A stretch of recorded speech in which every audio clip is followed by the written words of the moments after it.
Esta semana la base naval de Guantánamo en Cuba ha sido titular y no precisamente muy agradable el titular. Primero ha aparecido el primer libro escrito por uno de los torturados en Guantánamo que detalla las torturas que le hicieron. Y ahora sexo y muerte aparecen en Guantánamo.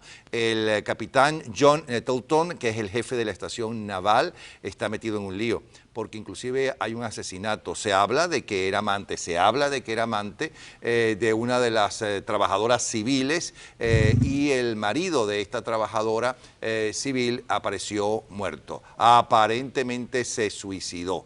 Pero, ¿qué está pasando, señor Schilling, analista político, Julio Schilling? ¿Qué es lo que está pasando? Mira, esto es parte del producto de cuando hay una serie de relajaciones en códigos militares en cuanto a precisamente el régimen estricto que mantenían el código militar de unos años atrás se ha cambiado, y la fusión de civiles con cuerpos de lo militar, estas cosas lamentablemente tiende a conducir. O sea, hay muchas personas dentro de las Fuerzas Armadas que primero están en cierto sentido disgustados con la actual administración. Esto no es para culparle a la administración. No, pero no de por eso van a estar acostándose con las mujeres que trabajan allí. Por supuesto que no. Pero este tipo de conducta tiende a pasar cuando la moral empieza a descender dentro de las Fuerzas Armadas. Pero Guantánamo siempre fue así. Como es un coto cerrado y como antes, lo bueno de los medios de comunicación de ahora, de la tecnología moderna, es que todo se sabe porque ahora la tecnología está en manos de todo el mundo. Esto es nuevo, esto es una relajación de la moral norteamericana y mundial, y lo digo en general y estoy diciéndolo así, porque acuérdense también lo que ha sucedido con algunos dirigentes políticos en los últimos años, que yo no entiendo por qué se toman fotos desnudos o semidesnudos y las mandan como si no lo pudiera ver cualquiera o no pudieran ser utilizados como fueron utilizados en contra de ellos. ¿Qué está pasando? ¿O siempre el mundo fue así y todo estaba más cerrado, más cuidado? Mira, son varios factores. La tecnología indiscutiblemente facilita la exposición de cosas como esta. También en otros momentos, y yo creo que esto es una cosa que hay que mirar en un sentido favorable, o sea, de avance, y eso es que en otro momento tal vez algo de esta índole no hubiera ocurrido nada. Por ejemplo, se rumoraba que el general Eisenhower pues tenía una relación con su asistente. ¿Y lo que se decía de John Fitzgerald Kennedy? Exacto, exactamente. Es más, la prensa lo sabía en muchas ocasiones y guardaba un silencio respetuoso. Hoy en día eso hubiera ocupado pues los titulares de primera plana. Entonces yo creo que eso también ha cambiado y en cierto sentido yo creo que se puede mirar en un factor positivo, o sea, un avance en cuanto a un mayor escrutinio de la conducta propia en este caso, de un oficial. Ahora, conociendo el caso este que está apareciendo en Guantánamo, yo me imagino que Hollywood ya estará preparando una película, porque se trata del jefe de la estación naval que tiene relaciones con una importante, aunque civil, trabajadora allí, ¿no? Poniéndole los cuernos, como decimos entre nosotros, al marido, ¿no? Resulta que el marido desaparece. Ella 24 horas después avisa dónde está mi marido y el marido aparece después ahogado y supuestamente, según las primeras informaciones, él se suicidó. Eso está en investigación. Correcto. Pero están acusando al jefe de la estación naval de ser el amante de la señora y lo están acusando de la posibilidad de que eso no sea un suicidio. Están como en Argentina y el fiscal. Correcto. Ajá. Bueno, ahí has tocado precisamente en el aspecto más complicado de esto que ha ocurrido en la base de Guantánamo. Es la muerte del esposo de la señora que está involucrada en una relación amorosa con el oficial encargado de esa base. Eso es extremadamente serio, por primeramente la investigación que requiere en una base que opera en cierta o en gran medida a base de secretos por los terroristas que están ahí en ese lugar. En otras palabras, esto lleva una tensión, precisamente. No hay nada que las Fuerzas Armadas menos quisieran que en Guantánamo, pues esto ocurra y que una investigación necesaria porque hay un debido proceso que hay que seguir. Es un suicidio, fue un asesinato, en fin, son tantas las coyunturas que se pudiera arribar a eso. Pero eso todo genera una enorme inseguridad, inclusive dentro de la seguridad que se debe tener en una base naval donde están esta gente peligrosa, porque entonces a través del sexo se pueden conseguir muchas informaciones, vamos a estar claros. No le estoy diciendo que eso esté ocurriendo en este momento y en Guantánamo. Y hablando de inseguridad, ¿saben cuáles son los creativos, los mayores creativos en este momento en el mundo, superando a los que se consideran los grandes creativos del mundo, que son los publicistas de la avenida Madison de Nueva York? Los narcotraficantes, porque tienen todo. Es más, se descubrió que tenían submarinos, ¿no? En México tenían submarinos los narcotraficantes. Se descubre que tienen toda una red impresionante.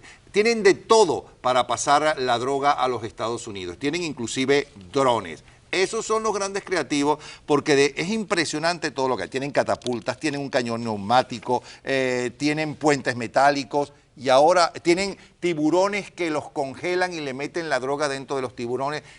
Tienen túneles de kilómetros que pasan a través de la frontera. Es absolutamente impresionante. Vamos a ver qué nos dice al respecto Eric Rojo, coronel retirado del Ejército de los Estados Unidos, especialista en seguridad interna e internacional. ¿Qué está pasando? Porque frente a toda esta creatividad, este poder y esta cantidad de dinero que manejan, ¿no? ¿Qué puede hacer un país tan fuerte, una primera potencia mundial, frente a tantos millones que se mueven? Buenas noches. Hola, buenas noches. La pregunta está en el aire. ¿Puede hacer Estados Unidos? Sí. Dejar de consumir drogas. Es un mercado. Y siempre y cuando haya demanda, alguien va a encontrar la manera de suministrarla. Y lo hemos discutido muchas veces. Siempre y cuando haya consumo de drogas, la creatividad humana, el emprendedor, va a encontrar la manera de hacerlo. Y si Amazon puede entregar sus productos por medio de drones, ¿por qué no pueden los carteles también? Pero, pero dejar de consumir... Porque corre menos... Sí, pero ¿cómo hacer para que se deje de consumir drogas? Eso ya no depende de los gobiernos, ¿no?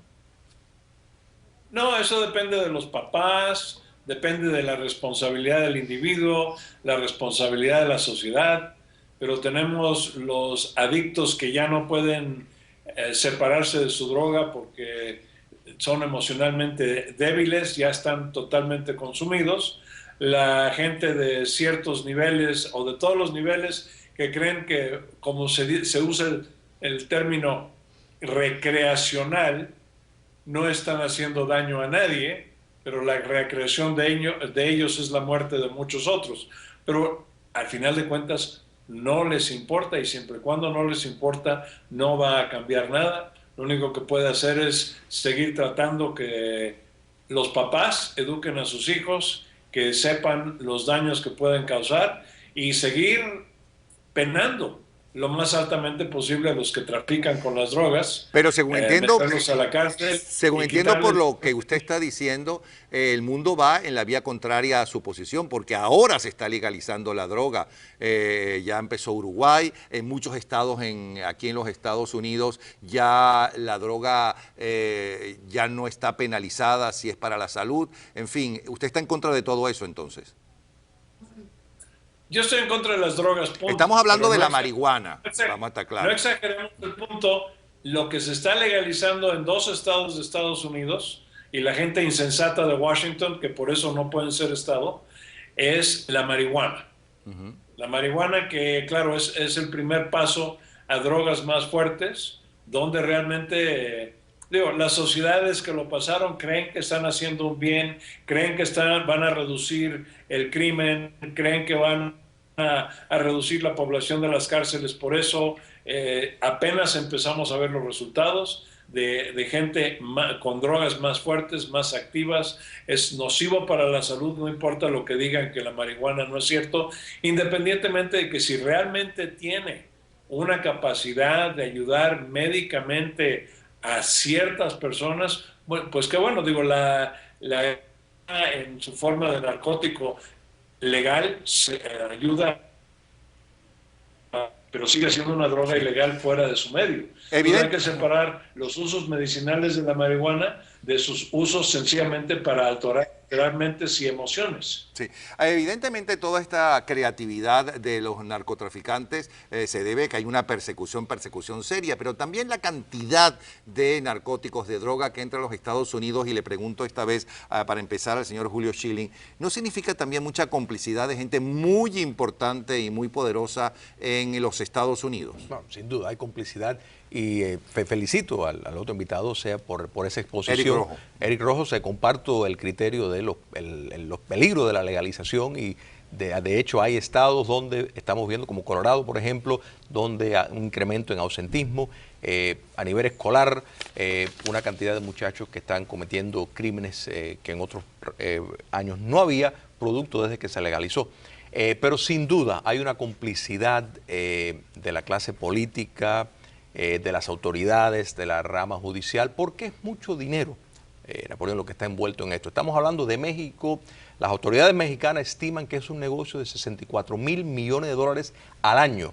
Y en Colombia, que es donde viene, por ejemplo, la mayor parte de la cocaína, donde es producida, para el costo de obtener cocaína procesada en Colombia es de 1.500 dólares por kilo. En el mercado norteamericano tiene una ganancia del 4.000%.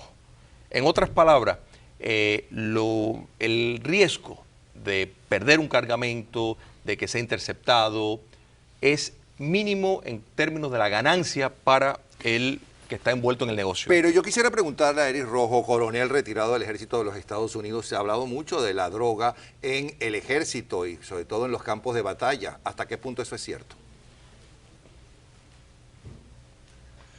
Mira, el ejército es un reflejo de la sociedad.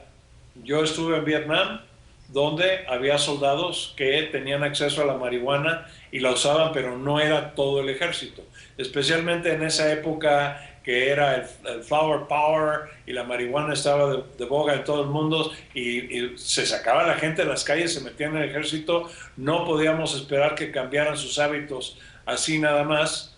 Pero vuelvo al punto, es un reflejo de la sociedad. Siempre va a haber alguien en las Fuerzas Armadas, en otros segmentos de la sociedad, que tengan esos hábitos. Y como decía el compañero, es mucho dinero. La única forma que podemos hacer esto no es tanto atacar la droga, sino atacar el dinero. En el momento que se encuentre la forma de seriamente incautar las ganancias del negocio de las drogas, que ya no sea negocio, probablemente ese día baje el mercado.